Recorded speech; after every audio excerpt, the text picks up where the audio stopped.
Olá, pessoal! Estamos aqui, então, hoje com uma super convidada. A minha convidada de hoje para conversar comigo é a Mariliane. A Mariliane, ela tem um projeto super legal que eu me encantei, que é o Repense Educação Financeira. Então, ela até tentou me procurar na PUC, final do ano, início do ano, deu alguns desencontros, só que agora a gente voltou a se falar e eu fiz questão de trazer ela aqui para a gente conversar sobre um assunto muito importante, que é a educação financeira. Mas o mais importante disso tudo é que muitas vezes a gente aborda educação financeira para adulto, o próprio governo acabou instituindo como obrigatório programas de educação financeira, ensino fundamental e ensino médio. E o projeto da Mari é muito mais interessante que isso. Ele tem como público-alvo crianças de 3 a 6 anos.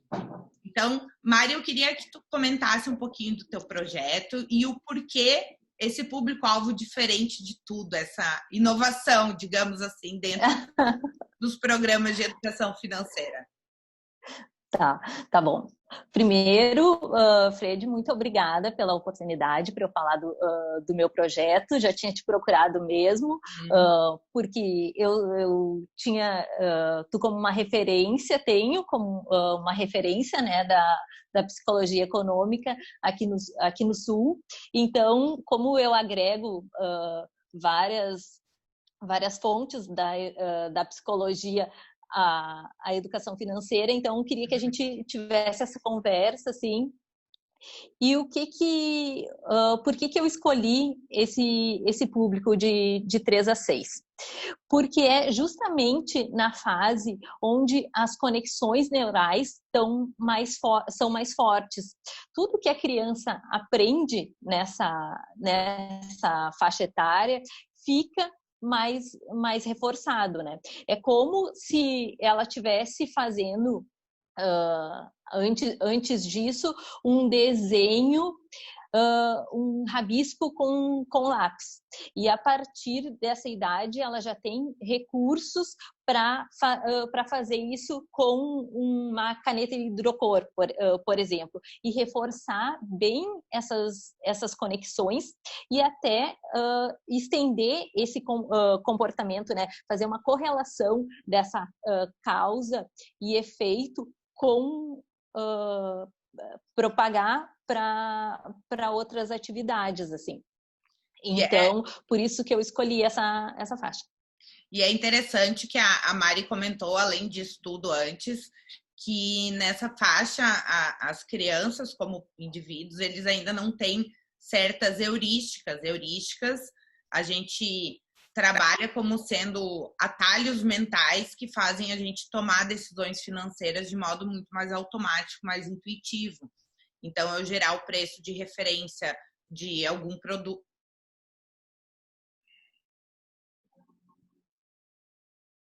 Meu Deus. Oi? Caiu? Deu. Então, gerar o preço de referência, a gente utiliza uma referência de um preço de um produto, ou a gente toma uma decisão com base em alguma lembrança, algo do passado que a gente remete a uma decisão de preço. Então, nessa fase, as crianças ainda não possuem essas heurísticas formadas, né, Mari? Exatamente, não está decidindo dessa forma simplista, né? Uhum. Ter ali um problema complexo e achar uma ideia mais simples. Geralmente é nessa faixa que a criança está aprendendo a lidar com isso. É justamente, né, essa causa e efeito, que ela tá vendo ali a maneira como ela se comporta, a maneira como ela age e qual vai ser a consequência disso. Então, se a gente está trabalhando a educação financeira em tudo, até num esporte, na alimentação da criança, a gente vai tá trazendo ali noções pode estar trazendo noções de educação financeira.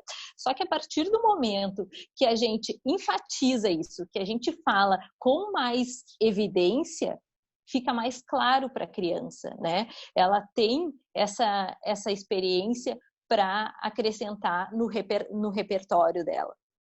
Mari, Então, oi? desculpa. Não, pode falar, pode falar. Não, eu queria já que tu nos contasse um pouquinho onde é que tu aplica o teu projeto. Então, como é que ele funciona na prática? Bom, esse projeto se desenvolve através de oficinas, que eu uso os R's da sustentabilidade justamente para engajar as crianças, para elas terem esse comprometimento com o meio ambiente, né? Trazer na perspectiva que a gente precisa cuidar tanto recursos monetários quanto os recursos naturais. Uhum. Então, isso serve também como um engajamento para as crianças. E eu trabalho em escolas de educação infantil aqui em Porto Alegre. E, Mari, a gente sabe que existem diversas linhas de trabalho ou de projetos voltados para a educação financeira. Tu acabou de falar que tu trabalha bastante com essa questão da sustentabilidade, mas além disso, Sim. quais são os norteadores para tu montar essas oficinas junto às crianças? Tá. O que eu trabalho é ganhar, poupar, doar e gastar. Que é muito importante que as crianças tenham bem sinalizado isso, para não só ganhar um recurso e deixar parado, mas que ele tenha funções, e cada função sirva para uma coisa. A criança precisa saber que ela tem uma parte do dinheiro dela que ela vai reservar para diversão, para as necessidades ali, para os desejos atuais que ela tem. Uma outra parte que ela vai guardar para um pouquinho mais adiante, que é o poupar, que daí vai ser para alguma coisa mais elaborada, que ela queira, um sonho. E também uma parte que ela pode, se ela quiser, né, doar. E o quanto cada uma, e já ir verificando que cada uma dessas etapas serve para alguma coisa e vai trabalhar também alguma emoção. Se ela vai doar, aquilo vai reverter, vai trazer um benefício para ela. Se ela vai se divertir, é importante que ela pense no hoje, no quanto ela tem que se divertir. Se ela vai adiar um pouquinho, né, adiar a recompensa para formar ali uma poupança, isso vai ser importante também em outro aspecto. Então, tá fazendo a criança visualizar isso é bem importante. Que legal. Eu acho que tu traz, nesse sentido, duas coisas muito importantes que eu também trago como dica. A primeira é que o mais importante não é o quanto eu ganho, mas sim quanto eu gasto. Então, e no segundo sentido, que gastar não é pecado, mas sim as pessoas têm que saber elencar prioridades, saber o que elas querem gastar, porque muitas vezes eu não vou poder fazer tudo que eu quero. Então, eu tenho que saber elencar aquilo que vai me dar mais prazer, que é justamente a recompensa do dinheiro, né? Então, não é somente trabalhar na questão ganha, guarda, mas sim ganha, guarda uma parte e elencar prioridades para saber o que vai gastar. Exatamente, ter um propósito, né? Uhum. E como eu já tinha te falado, uma das grandes dificuldades das pessoas é realmente enxergar o futuro, ter um propósito com o que com o dinheiro que vai poupar, né? O que falta.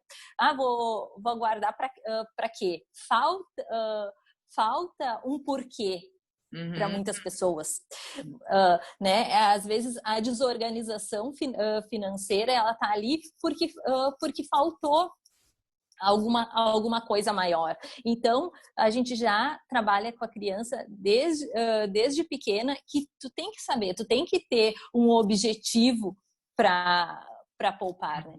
Então, é por isso que eu trabalho com o cartão dos sonhos, que é onde a criança vai lá e coloca qual é o sonho dela. Ah, é um jogo, é um brinquedo, é uma viagem com a família.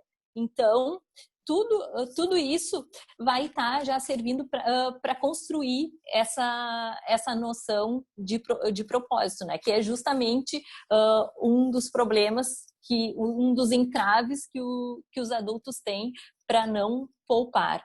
Então, todas as atividades que são realizadas com as crianças, elas têm esse sentido, assim, de tu vai pensar no presente, tu vai fazer coisas que te beneficiam hoje, que te geram prazer, satisfação, mas também vai adiar um pouco a recompensa em alguns sentidos, assim, né? Sim, justamente na lógica de que a decisão é gastar ou poupar. Então, o trade-off, depois que a pessoa ganha dinheiro, é o gastar ou poupar. E muitas vezes o poupar, ele deve remeter à ideia de que tu vai gastar, só que tu não tá gastando hoje, tu tá guardando aquilo, de repente, para atingir algum objetivo maior no futuro. Mas as pessoas não conseguem ter muito essa percepção do horizonte de tempo, ainda mais no Brasil, que muitas pessoas têm uma orientação temporal voltada ao presente. Então, acho que daqui a pouco isso Totalmente. é uma das características que limita essa visão, né, Mari? Exatamente. A gente tem aí pesquisas do Banco Central, pesquisas até agora desse momento de pandemia, né? Do Banco Central, da Ambima, sobre o comportamento do consumidor. Mas é interessante notar também que a gente pensa assim, que nesse momento muitas pessoas estão sendo prejudicadas na sua parte financeira em função da pandemia. Mas se tu olhar para os números, não é isso que eles dizem, porque eles já refletem um comportamento aí que se prolonga de muito tempo. Então, é um histórico, né? É um hábito ruim que as pessoas têm. Isso. Exatamente.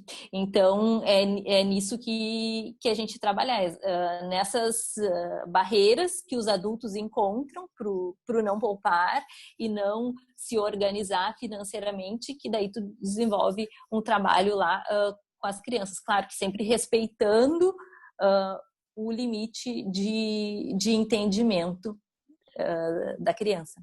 Mari, e além do projeto desse trabalho do Cartão dos Sonhos, nos conta mais alguns outros trabalhos, porque eu, como professora, eu estou muito acostumada a trabalhar com graduação, MBA, estrito sensu, mestrado, doutorado, mas quando eu penso em aplicar ferramentas, que muitas vezes para o adulto já é complicado de explicar, eu fico pensando como fazer isso para crianças de 3 a 6 anos. Então, eu acho que isso é o que mais me deixou encantada, porque tem que ter essa criatividade, essa inovação. Então, tu trouxe já o exemplo do Cartão dos Sonhos, mas fala um pouquinho mais sobre alguns outros atividades que tu desenvolve. Tá. Assim, apesar de ser uma faixa etária limitada, ali, 3 a 6 anos, tem uma variação enorme nesse público. Assim, de 6 meses quer dizer muita coisa para a maturidade de uma criança. Então, a gente precisa estar sempre cuidando para não exigir muito, né? Para não pesar a mão ali, deixar a criança se dar conta também e ela participar e ela crescer com aquela atividade. Então, uma atividade que a gente pode trabalhar com as crianças menores com massinha de modelar. Vai fazendo massinha de modelar e vai trabalhando o dia a dia.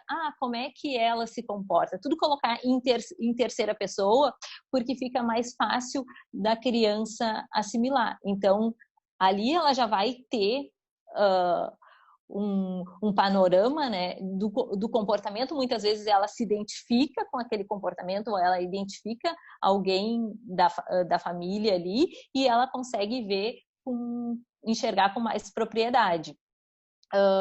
Tem também, eu gosto de trabalhar com líquido, porque a criança daí identifica ali, ao invés de estar trabalhando com moeda e com cédulas, trazer a questão da divisão e do planejamento que precisa se fazer com o dinheiro. Eu pego os frascos de química e rotulo cada um deles. Um vai ser com a proposta de diversão, o outro doação e o outro poupar. E as crianças ainda que vão se aproximando da faixa dos 6 anos, aí eu já posso colocar um elemento novo ali, um X, que vai ser alguma outra alguma outra classificação que a criança também deseja. Então, ela tem essas opções nesses frascos e tem uma água colorida ali. Eu gosto de utilizar bastante o verde, que é mais visual, também já traz a questão remete ao dinheiro, né? Então, ela vai dividindo, vai colocando essa água em cada frasco. Ela, de acordo com o entendimento dela, ela vai saber se ela quer mais atuar no presente, com a questão da diversão, se ela quer pensar um pouquinho mais adiante, com a questão da poupança, ou se ela quer se concentrar na doação. Porque essas 3 coisas, elas trazem benefícios e fica bem visual para a criança ali, né? Tá trabalhando com líquido, então ela sabe, se ela colocou tudo num frasco, ela de repente pode pensar, eu coloquei tudo aqui para gastar hoje na diversão, mas e os outros 2? Então, são exercícios simples, mas que fazem sentido para a criança e já ajudam ela a ir trabalhando com essa noção de planejamento. Ótimo. Eu acho que tudo isso que a Mari está trazendo é super importante, porque ele trabalha na formação pessoal do indivíduo, a gente pega bem o período que o indivíduo está formando crenças, está formando valores, e todas essas atividades, elas buscam trabalhar outras competências também, principalmente que possam ajudar como empreendedor, como gestor. Então, essa questão de planejamento, negociação, todas essas outras habilidades, elas também podem ser desenvolvidas através das atividades da Mari. Exatamente. Tem uma parte das oficinas que trabalha essa questão do empreendedorismo também, né? Que a criança vai trazer alguma coisa que ela construiu ou que a família construiu, que ela possa gerar alguma renda com aquilo ali. Um bolo, por exemplo. Ela vai... E isso tudo, a gente já trabalha a questão ali do orçamento, quanto que foi gasto para fazer aquele bolo e qual vai ser o retorno que aquele bolo pode dar, né? Que aquilo ali pode se multiplicar. Então, não são entendimentos, se tu for ver assim, não são coisas grandiosas, mas que elas estão na base de entendimentos que às vezes, na maioria das vezes, falta para os adultos, e é isso que mostra nessas pesquisas que a gente tem aí dos órgãos oficiais, né? E tem, para finalizar, gente, a Mari me trouxe um fato para mim muito curioso, porque eu sempre acreditei que o povo do Sul fosse muito mais educado financeiramente em função das nossas origens, que prevalecem origens europeias. Então, essa tendência de uma orientação temporal mais ao futuro, de guardar um pouco mais de dinheiro. Mas a Mari me trouxe um fato que eu fiquei estarrecida. Mari, conta pra gente. Não, na verdade é assim, as pesquisas ainda mostram, né, que nós aqui do Sul e Sudeste, a gente tem ainda essa cultura da prevenção. Mas, em contrapartida, a educação financeira, que é um recurso que está aí para a gente usar em todas as faixas etárias, ainda não é muito difundido aqui no Sul, né? Não tem muitas iniciativas que trabalhem isso, e principalmente com o público infantil. No Nordeste e no Centro-Oeste já tem várias iniciativas que trabalham isso, que vão projetos nas escolas, projetos com as famílias que trabalham educação financeira para esse público, né? E eu pensando justamente nisso, nessa questão das famílias estarem trabalhando a educação financeira nessa faixa etária, porque não são, como o meu projeto, ele é para escolas ou para as famílias que tenham interesse, não tem uma abrangência tão grande assim. Então, ele não está cobrindo muitas crianças. Então, eu pensei em alguma atividade que pudesse ser feita de forma mais massiva. Então, eu criei um quebra-cabeças com todas as cédulas de real, para que possa ser adquirido para as famílias e possa já estar acelerando esse diálogo. Porque o que a gente tem hoje em dia? Dinheiro é utilizado para tudo, né? Mesmo que não seja dinheiro físico, é lá o cartão de crédito, é utilizado para muitas atividades, mas só que elas não são faladas. Né? Então é um diálogo ali que não ocorre, e muitos pais ainda não se dão conta que o filho ele tá entendendo mesmo sem ter uma explicação. Então eu criei esse quebra-cabeças para facilitar esse diálogo, para trazer essa conversa para as famílias. Mari, queria muito te agradecer por ter topado, então, esse bate-papo, vou dizer assim. Pessoal, eu vou deixar aqui junto com o vídeo, eu vou deixar o link do Repense Educação Financeira, do programa da Mari.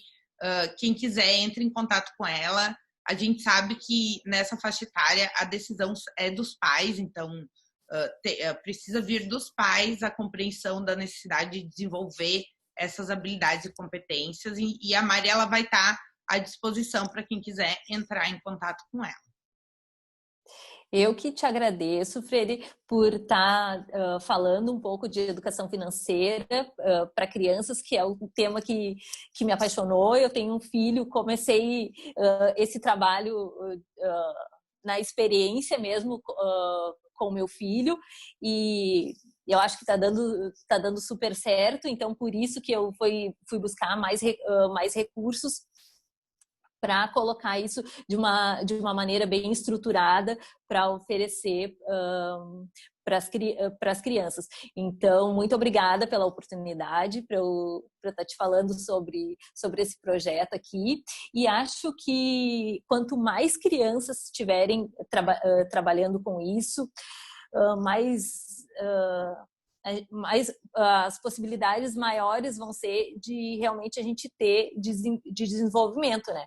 Porque o que todos os pais querem para os filhos é que eles vivam numa sociedade mais justa, que seja menos violenta, e a gente sabe, né, que a violência ela está muito ligada a todas essas disparidades que a gente tem na nossa sociedade. Então, tá trabalhando formas de amenizar um pouco isso, eu acredito que vai fazer toda a diferença. E para finalizar, só deixa o teu site aqui para o pessoal, quem quiser visitar também. Tá. repensekids.com.br.